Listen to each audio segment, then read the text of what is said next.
میں ہوں سید غلام جعفر شاہ، اور آج کی یہ ویڈیو میری ان طالب علموں کے لیے ہے جو بری صحبت میں پڑھ کے اپنا مستقبل خراب کرتے ہیں۔ ویڈیو پر جانے سے پہلے جو دوست میرے چینل پہ نئے آئے ہیں وہ میرے چینل کو سبسکرائب کریں اور ساتھ ہی گھنٹی کے نشان کو دبا دیں تاکہ میری ہر آنے والی ویڈیو آپ کو بآسانی ملتی رہے۔ وہ طالب علم جو بری صحبت میں پڑھ کے یہ سوچتے ہیں کہ اب وہ مکمل طور ناکام ہو گئے ہیں اور وہ اب اپنی زندگی میں کچھ نہیں کر سکتے، حالانکہ ایسا نہیں ہوتا۔ اس کے لیے آپ کو ایک کہانی سناتے ہیں۔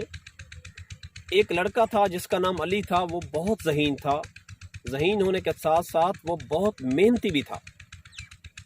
اس میں بہت سی اچھی عادات تھیں، بزرگوں کا احترام کرتا تھا، اساتذہ کی عزت کرتا تھا، اور اول سے لے کر میٹرک تک وہ ہر کلاس میں اول پوزیشن لے کر پاس ہوتا رہا۔ جب اس نے کالج میں داخلہ لیا تو یہاں پہ آ کر اس کی دوستی کچھ برے لڑکوں سے ہو گئی۔ اب اس کے وہ حالات نہیں رہے جو تعلیم میں پہلی دلچسپی تھی، وہ دلچسپی اب نہیں تھی۔ اس کا زیادہ وقت ان دوستوں کے ساتھ کنٹین پہ گزرتا، کبھی کبھار سینما میں چلے جاتے، حتیٰ کہ اب وہ تمباکو نوشی کا بھی عادی ہو چکا تھا۔ اس کی یہ حالت دیکھ کر اس کے والدین نے اس کو سمجھایا کہ وہ اپنی توجہ ساری پڑھائی پہ لگائے اور ان برے دوستوں سے دور رہے۔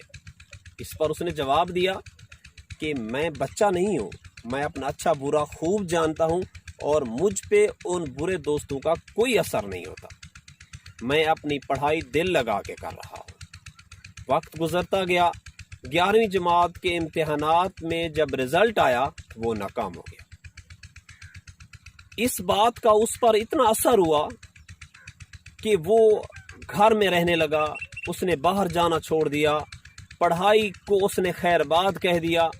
والدین نے، دوستوں نے اس کو سمجھایا کہ وہ دوبارہ سے محنت کرے تو وہ اپنا پہلے جیسا مقام حاصل کر سکتا ہے، مگر اب وہ مینٹلی طور، ذہنی طور پہ بہت بور ہو چکا تھا۔ اب وہ ذہنی طور پہ اکتا چکا تھا اور وہ یہ سمجھ چکا تھا کہ شاید اب وہ کچھ بھی نہیں کر سکتا۔ اس کے میٹرک کے کلاس انچارج کو جب یہ بات پتہ چلی کہ علی جیسا ذہین طالب علم، علی جیسا محنتی طالب علم گھر بیٹھ گیا ہے اور اس نے پڑھائی چھوڑ دی ہے، تو اس کے کلاس انچارج نے اس کی اصلاح کرنے کا سوچا۔ اس نے علی کو گھر بلوایا۔ جب علی ماسٹر صاحب کے گھر پہنچا تو ماسٹر صاحب انگیٹھی میں کوئلے رکھ کر حرارت حاصل کر رہے تھے۔ علی نے ماسٹر صاحب کو سلام کیا، سب سے ساتھ بیٹھ گیا۔ اب ماسٹر صاحب اور علی کے درمیان 10 منٹ تک کوئی بات چیت نہ ہوئی۔ تقریباً 10 منٹ بعد ماسٹر صاحب نے انگیٹھی میں سے ایک جلتا کوئلہ اٹھایا اور اسے مٹی میں ڈال دیا۔ کوئلہ تھوڑی دیر جلتا رہا، آخر کار ٹھنڈا ہو کر بجھ گیا۔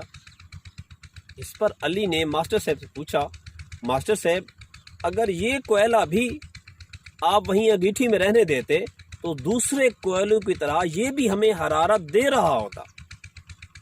اب ماسٹر صاحب نے اس کوئلے کو اٹھا کر دوبارہ انگیٹھی میں رکھ دیا۔ تھوڑی دیر میں وہ کوئلہ دھنک کر جل اٹھا اور حرارت دینے لگا۔ اس پر ماسٹر صاحب نے علی کو کہا کہ تمہاری حالت اسی کوئلے کی طرح ہے۔ تم نے دیکھا کہ کس طرح میں نے کوئلے کو مٹی میں ڈالا تو وہ بجھ گیا، لیکن جیسا ہی میں نے کوئلے کو اٹھا کر انگیٹھی میں رکھا تو دوسرے کوئلوں کی طرح وہ بھی حرارت دینے لگا۔ تمہاری مثال ایسی ہی ہے، تم برے دوستوں کی محفلوں میں بیٹھے اور ناکام ہو گئے۔ اس کوئلے کی طرح جو مٹی میں پڑا رہا تو اس نے حرارت دینا بند کر دی، بجھ گیا۔ لیکن اگر تم دوبارہ سے محنت کرو تو تم قدرت کا بہترین شاہکار ہو، تم دوبارہ سے اپنا کھویا ہوا مقام حاصل کر سکتے ہو، اس کوئلے کی طرح جس کو اٹھا کر میں نے دوبارہ انگیٹھی میں رکھا تو اس نے حرارت دینا شروع کر۔ پیارے بچوں، جو لڑکے بری صحبتوں میں پڑھتے ہیں ان پہ برا اثر ہوتا ہے۔ لیکن جو گر کر سنبھل جاتے ہیں وہ لوزر نہیں ہوتے، وہ ونر ہوتے ہیں۔ جو گر کر نہیں سنبھلتے وہ لوزر ہوتے ہیں۔ اپنے آپ کو لوزر نہ بناؤ، ونر بناؤ۔ گر کر سنبھلنے والوں کی ہار نہیں ہوتی، ان کی ہمیشہ جیت ہوتی ہے۔ مجھے امید ہے کہ آپ سب لوگ اس بات پہ عمل کریں گے۔